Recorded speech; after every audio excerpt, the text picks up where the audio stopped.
మరి ఎత్తుపై అమ్మ దగ్గర ఇచ్చేయి ఎటుమా ఎటుమా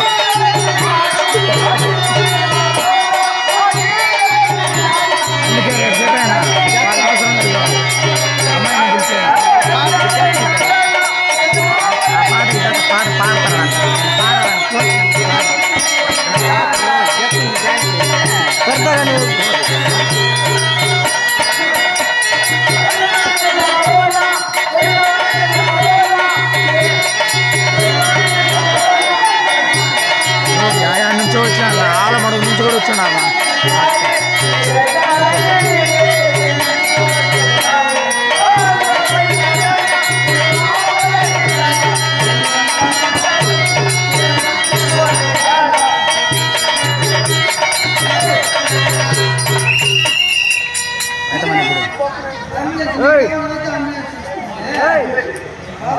గాజువాకు పిల్లాన్ని గాజులో